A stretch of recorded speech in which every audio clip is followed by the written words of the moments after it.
Hello. Hello, everybody. Whoa. We are going to go outside for a game. So if you want to head upstairs, that would be awesome.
16 cores. It blew my mind. I remember when I heard 6 cores. Like Yeah. when I was building my first computer, I was like, Yeah. 6 cores? Like what would you do with all that? Yeah. Like, Yeah. I'll never do a computer with that many cores. Yeah, it's fun. But the games still crash. Like all that stuff still happens. You get So 3060 RTX, didn't you? 3080? Yeah. Waterproof. I remember you telling me that you I were got able to super snag one. lucky. I ran bots for 2 months. And what that means is, it would, like, we're sitting here talking, my phone would go, and I'm like, See if you can get it before. and then not get it. And then you didn't have to pay. The good thing though is you didn't have to pay 5 times the price for Yeah, I paid $700, $699. It's crazy. Like I $699. saw a 1050 the other day for $700. I was like, who would buy a 1050 for If you have one, maybe you're someone who like waited, Yeah. and then their old one broke. I should sell my old GTX 760. See if I can get it. Now, I bought it for 200. Maybe I can make all my money back. my friend woke up at like 2 in the morning and was like, I'll check on the 3080. Oh look, a Zotac 3080 and bought it. And I had chances to get the Zotac. I'm like, from what I'm reading, I don't want one. So I wasn't desperate enough to get that. So he's been having like for months, we're playing games and his computer will like hard crash. And he's just constantly crashing. And so he bought a new power supply because he had his power supply stuff old. That will cause your computer to suddenly turn off. Yep. Anyways, it turned out to be the 3080 that he bought. Is bad. So he already made it, and they're like, yes, in a number of months we will get you a new one. Eventually we'll be able to provide you with a different one. Right now you're kind of stuck with what we got. You have no choice. Yeah. Hopefully you don't want to play any games for 6 months. Yeah. So always keep your last card. Just in case. And then just super fortunate with that, to be able to just keep your money, which is 0.05 Ethereum per week. And Ethereum from January went from 1,000 to 3,500. Yeah, I keep being like, I wanted to get in on Doge a couple months back. Oh yeah. Because it just skyrocketed like last week. So like, I mean, it skyrocketed. It went to 46 cents, but it was at like 0.0006. Yeah, it was like, okay, if I would have just put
just having fun in here with Silas, hanging out with him. What? I'm pretty sure that wouldn't be okay. We might break expensive things. Is anyone else still upstairs? Okay. Hey, Joshua. Joshua. Oh, I'm on. Okay, hello. Hopefully everyone had some fun with kickball. I'm sure your team won, whoever's listening to this. Yeah. Did you? No. Oh, okay. So, quick announcements tonight. Only real one is that in 2 weeks is our last regular night of the school year. We may be doing some stuff over the summer, but we'll talk more about that as it comes. And in 2 weeks, we're calling it Partying Like It's 2019, because we're going to actually get to do some fun stuff. It's all going to be outside. There's going to be cooking, food, games, lots of cool stuff. And we're going to be honoring any seniors there that night. And then we're also starting a new series tonight. Connie is back with us to start it. But before all of that, we're going to go into a quick song. We heard it a couple weeks ago, so hopefully you guys know it by now. Before that, though, I'm going to just say a quick prayer, and then we can start our night. Heavenly Father, we thank you for everyone who's able to be here. We pray your blessings upon Connie and everything that she has to teach us tonight. I pray that you prepare our hearts for all that you want us to hear. And I pray this in your name. Amen.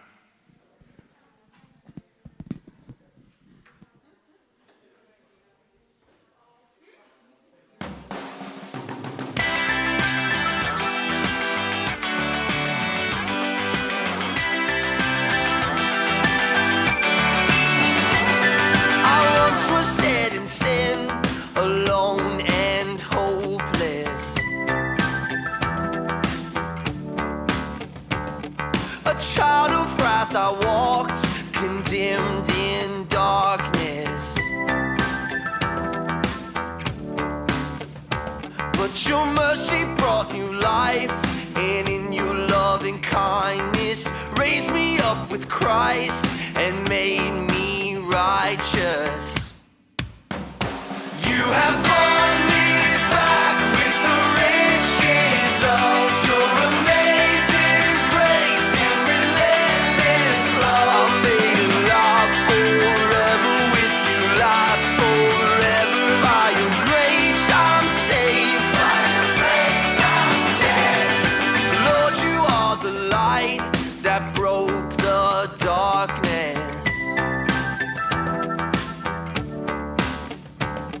You satisfy my soul when I am heartless. If ever I forget my true identity, show me who I am and help me to believe. You have brought me back with the riches of your amazing grace and relentless love. I'm made alive forever with you, life forever. By your grace I'm saved. By your grace I'm saved.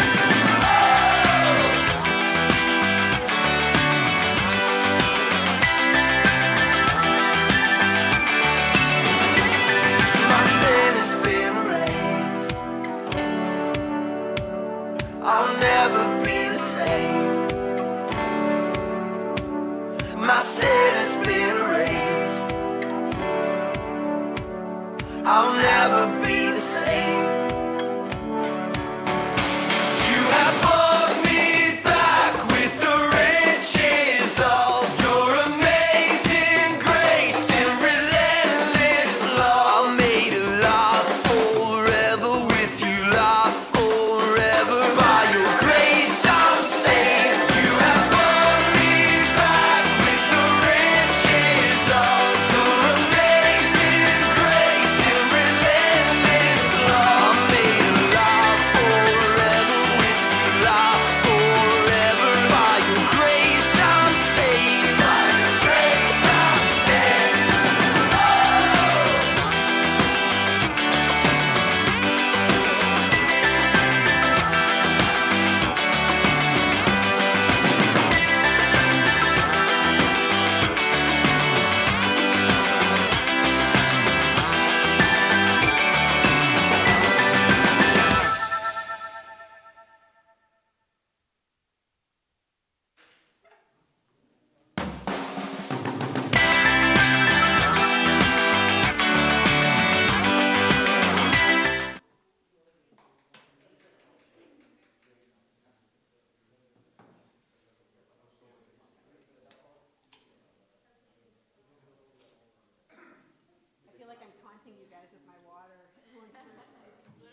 Can you hear me now?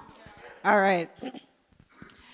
So we are starting a new 2-week series called Rebellious.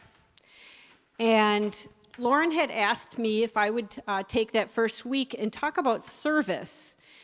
And I thought rather than have me come up here and talk to you guys just individually about service, that it would be much more interesting for you to hear from someone who is still a teenager, actually, barely, but closer than my over about 40 years since I've been a teenager. So I thought it would be more interesting to talk to someone closer in age to you about service and what it looks like for them. So I invited Bryn Freitag to be here tonight. But you might think it's a little odd that if our topic is rebellious, that our subject matter is service. And the reason is, if you think about Jesus and you think about the service that he did on earth, he truly was a rebel. He did things that nobody ever thought that he should. He went against the authorities. You think about even the time when Jesus washed his disciples' feet. That was a rebellious act. It was not something that went with the norms of the time. It was very contrary to that. And as teenagers, it might seem kind of rebellious to ask you guys to participate in service, because a lot of times adults have somewhat low expectations, frankly, for seniors. You know, I think about how I can be guilty of it. So let's say I'm writing a note to someone who's in middle school or high school. One of my favorite verses in the Bible is from the book of Ephesians, and it talks about how we are wonderfully made, and that in Christ Jesus to do good works that God has prepared in advance for us. So that sounds really awesome, but a lot of times they'll say, I can't wait to see what God is doing in your life, as if he's not working in your lives right now.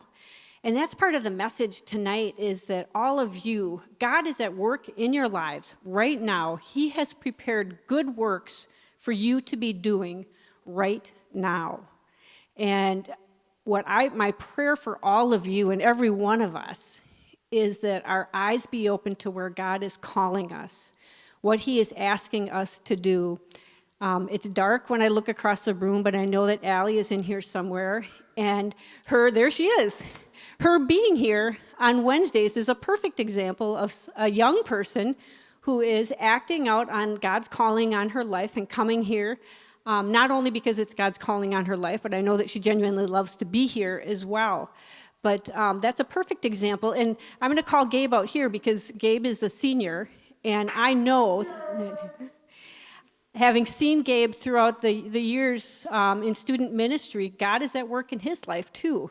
And that I see small acts of compassion from him. Sorry, Gabe, I'm putting you on the spot here, but I see so many small acts of compassion and understanding from him that it's clear to me that God is at work in his life and he's listening to that call. And so that's our prayer for all of you. And we thought it would just be interesting to hear about Bryn and her experience in acting in service to God. And again, I've known Bryn for many years, saw her through youth group and the many acts of service that she did when she was very young. She has always had such a compassionate heart and has reached out to others. But what we're going to really focus on tonight is her service with a group called Youth with a Mission.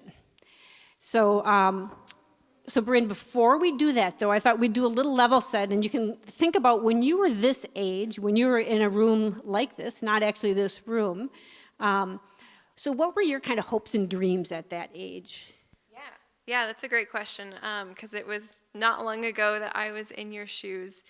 And I think really for me, especially to the high schoolers here who are thinking about college and future plans, and like that might be weighing on some of you, my dreams were kind of like very high school related or very middle school related, whichever one you're in right now. But it just, my view was very narrow of the world, and I think you would hear that a lot from people, but my dreams were to like be on the show choir team, squad, whatever they call it now, I forgot. But or to be on the dance team, like just to be with friends and interact with people. I'm not sure there was like, oh, I have this huge calling on my life and it's so clear that I must do this, but it was just kind of acting in those small ways of interacting with people within clubs and groups. And hey, Zach. Zach, I can hear you, so if I can hear you, everyone else can, and they probably can't hear Bryn. So can we give Bryn our attention right now, please? Sorry about that, Bryn. No, you're good. You're good. So yeah, it was just very people oriented. Was kind of where I wanted to be and land. So what about when you look at, like, what kind of gifts or talents did you feel like you had at that age? Things that God had really gifted you with? What skills? What would you say? You know, I'm not sure I was super aware of them at the time, and I'm thank you for all the nice things you said before, because I think I would hopefully think that people thought I had a compassionate heart and a gift for like seeking out the person who didn't have a friend or someone to talk to, and I kind of want to narrow in on those people. And so then what made you think about joining YWAM? Why did you make that? Well, first, why don't you tell us first what YWAM is? Sure, I'd love to. So if you haven't heard of it before, YWAM stands for Youth with a Mission, and their goal is to bring in young people from all over the globe and bring them into world missions. So for instance, I did they call them discipleship training schools, is the first thing that you do when you enter into YWAM.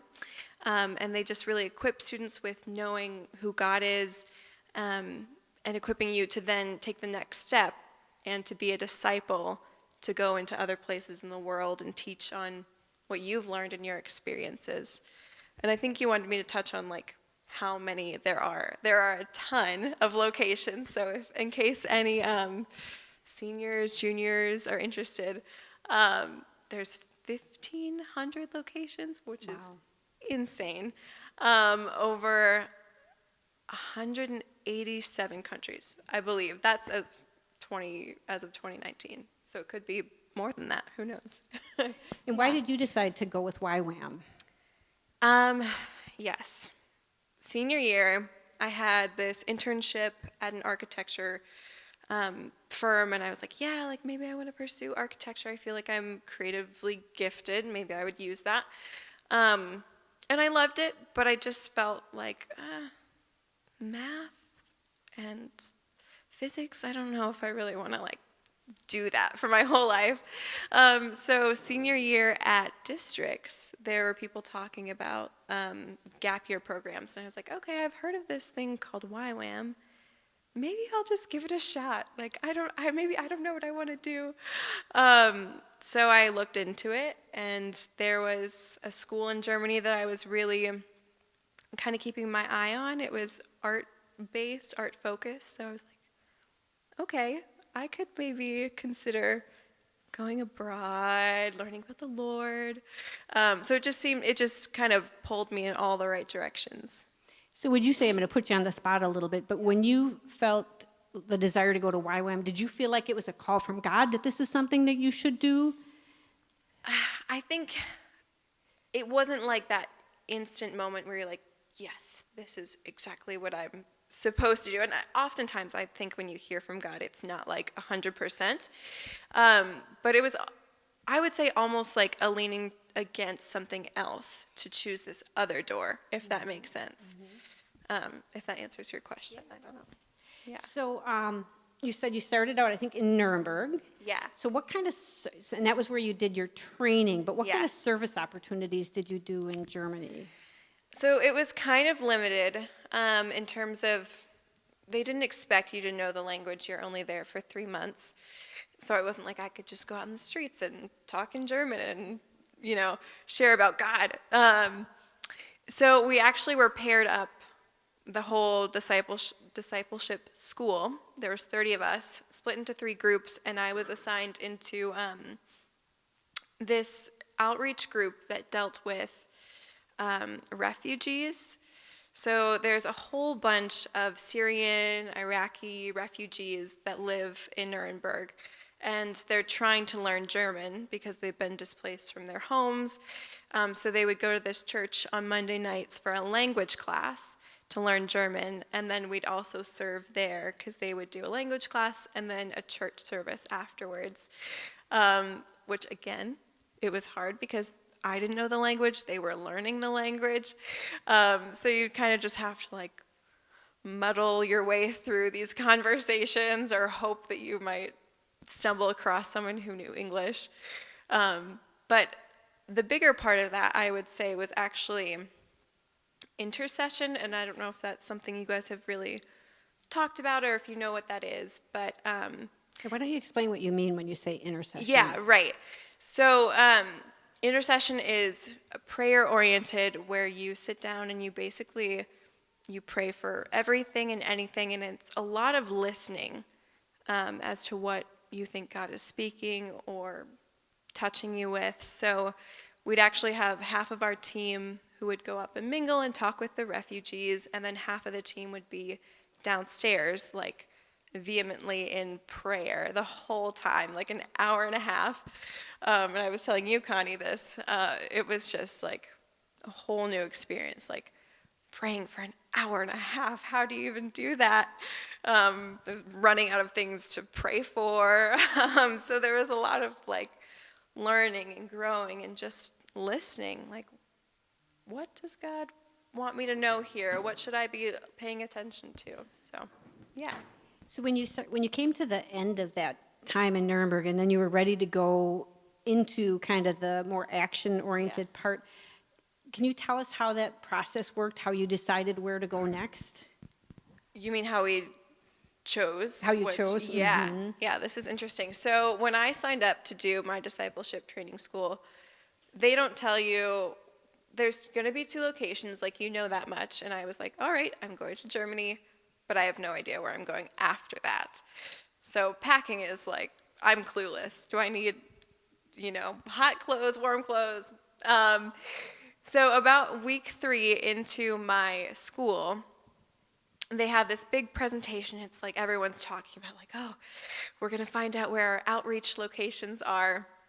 And they just put it on the screen for us all to see, just in a little slideshow. And it was Egypt and Cyprus as like the first 2 locations, and then Hong Kong and Thailand as the second option.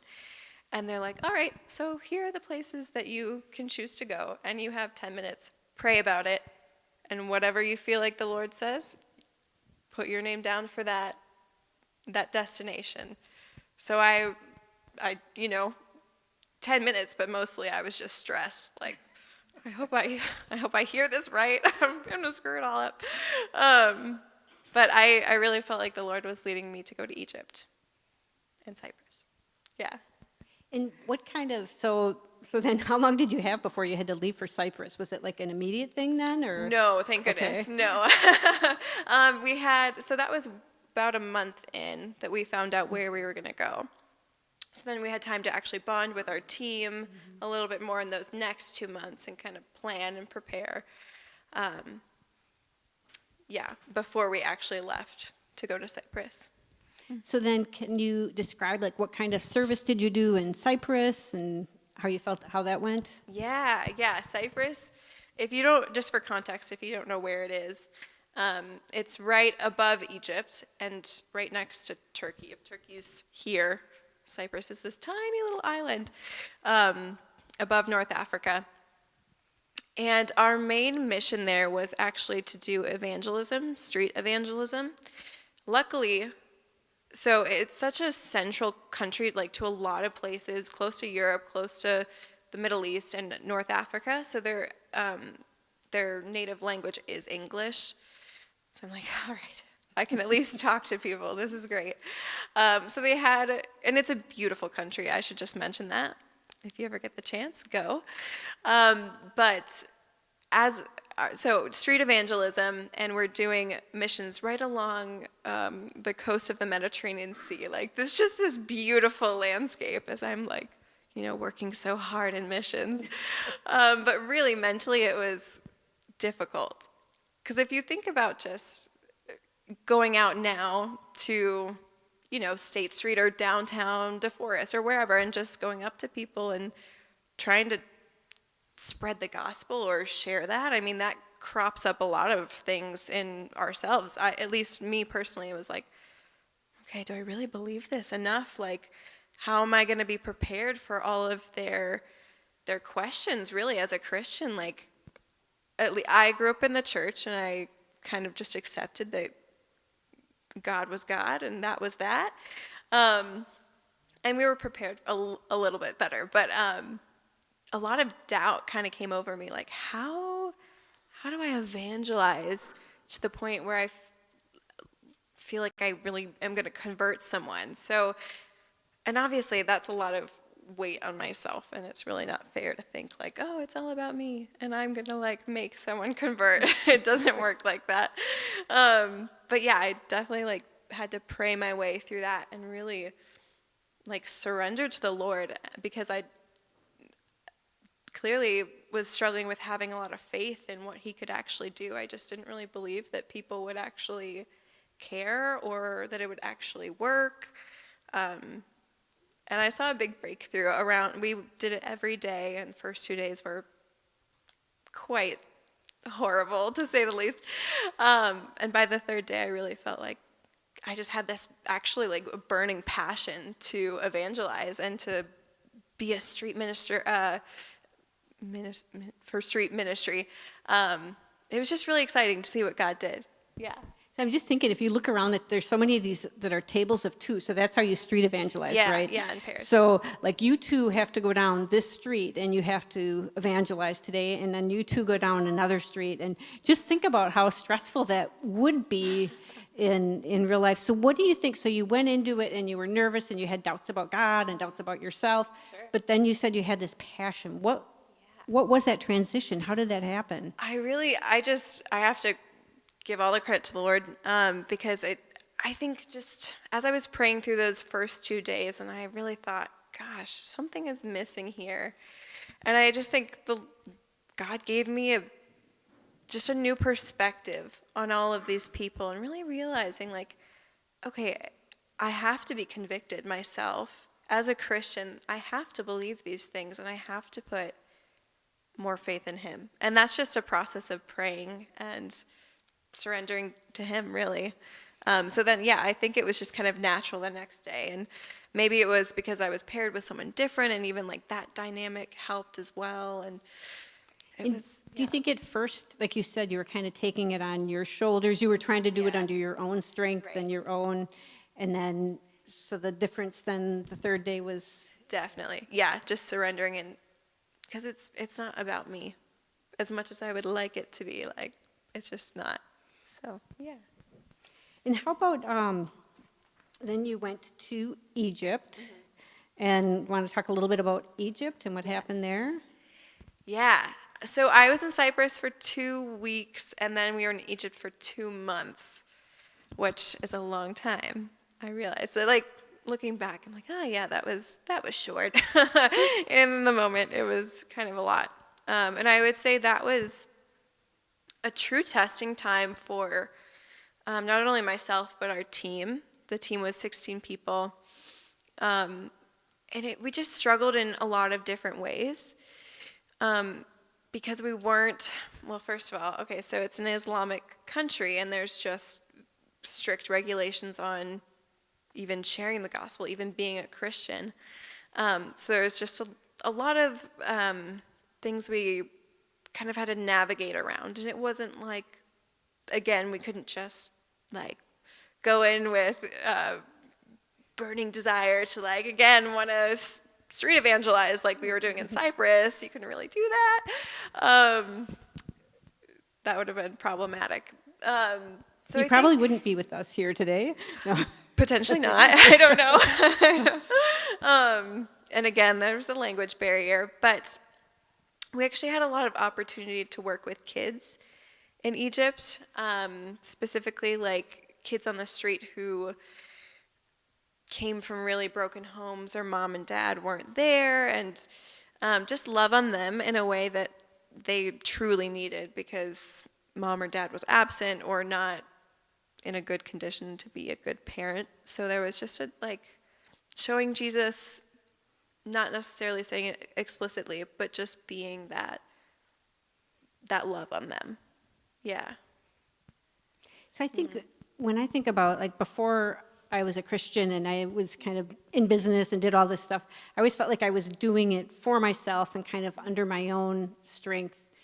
And so I might approach any volunteer work in the same way, kind of doing it myself, thinking about, look what I did, look how I helped. I mean, how would you say this kind of changed your attitude about service as a whole, or did it change your attitude?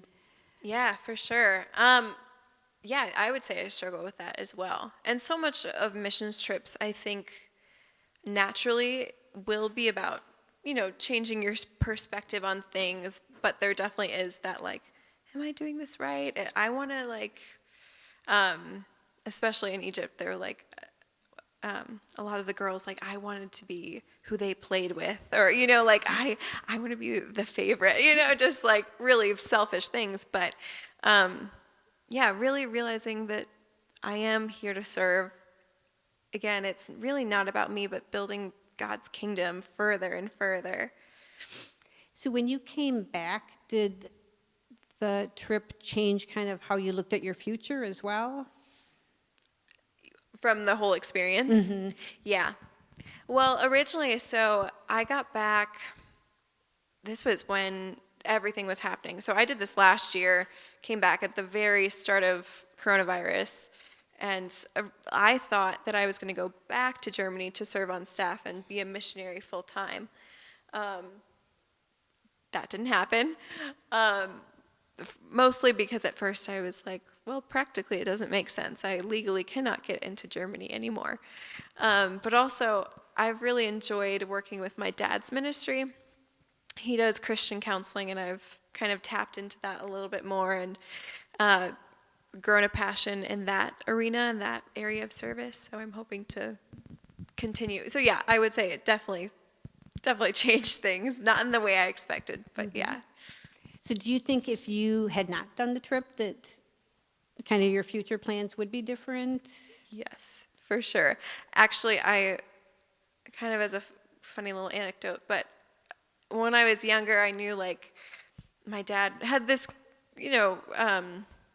I don't want to say the word successful ministry, but just like a really great ministry. People were affected by it in really good ways. And I was like, oh, like, I hope maybe one of my brothers will want to inherit that side of the business or something. Like, not me. I don't want to do that. So, and now I've kind of flipped the switch and thinking, oh, okay, maybe that's what I'm supposed to do. That's my calling. Yeah. So when you think about everyone in the room and think about like I was saying, that my prayer is that everyone's eyes would be open to where God might be calling them. What kind of thoughts do you have for middle schoolers and high schoolers as they think about service? Sure. Yeah, I think just don't, you said it so well in the beginning, because I think there are sometimes low expectations for middle school, high schoolers, or that it has to be this big grand thing, and it really doesn't have to be that. I work at an elementary school right now, and it's not like I'm out in the nation serving, doing this huge thing, but really I'm trying to be a light. I'm trying to serve them in that place that they are now.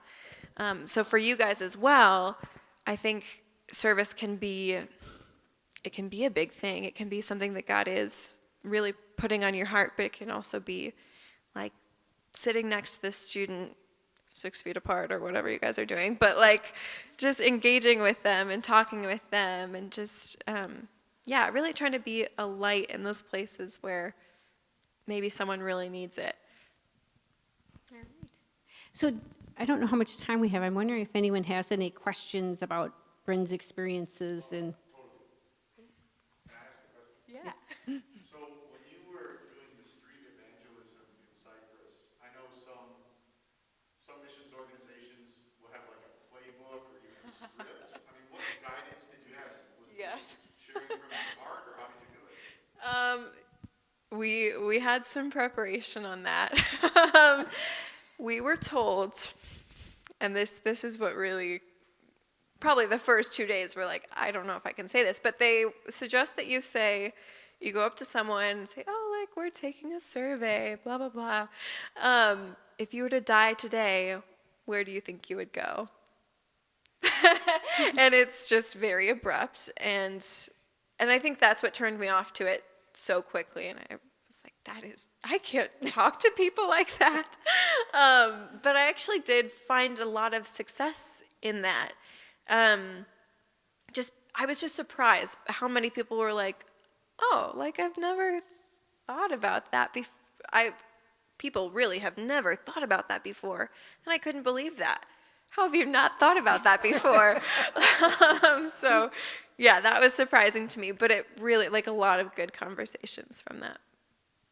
Yeah. Anybody else? All right, well, again, the whole point behind this really was for you guys to look at your own lives. And while you're very young, God is at work in your lives right now. And he's not only at work in your lives, but he's at work all around you. And so as he works around us, he calls us to join in that work. And so Bryn didn't go to Germany and Cyprus and Egypt on her own. She joined other people who were called to go there and were working as God had called them to do. And so I just really encourage you to think about each day, where is God at work around me? What is he doing? And pray, God, open my eyes to how you would use me in your work. Because as Bryn said, when she thought about doing street evangelism on her own strength and with her own skills, it was terribly intimidating and probably not very successful. And when she followed what she thought was kind of a strange approach to it, actually met with some success and gave people food for thought and gave them pause. And so sometimes it's just a matter of really being open to what God is calling you to do, and then being courageous enough. I mean, talk about courage to step into a country where proselytizing, sharing your faith, is actually illegal. So God will call us to do courageous and rebellious things, and as long as we are open to that and we are tied to God's will and in the center of God's will, then we can have confidence that we will have joy in that, not necessarily joy in the circumstance, but joy in knowing that God is using us. And I don't know, Bryn, if you could share anything in terms of any final thoughts about what it felt like when you did surrender to God, and how, just letting him use you as his instrument as opposed to trying to do it yourself. Yeah, I think it's really freeing to not have that weight or that self-doubt or whatever it is, feeling like you're a failure in all these different little facets of life. God really wants to heal you in those places, and you just kind of have to let him. Like, it is a process. It is just a process of surrendering, and be willing to do that. I think there's a lot of, like, we hear that in our songs, and it's just very repetitive, but to actually, to take pause on that and reflect and to hear what the Lord has to say, and not just neglect that, but to actually listen to what he wants you to know. All right, well, thank you, Bryn. Thank you for having me.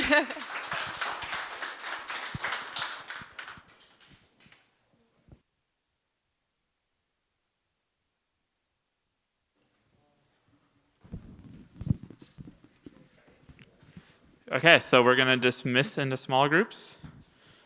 Middle school lady will be upstairs on the comfy chairs with Rachel. High school ladies will be down here, comfy chairs with Lauren and Allie. And are you joining groups? Okay, and Connie and Bryn.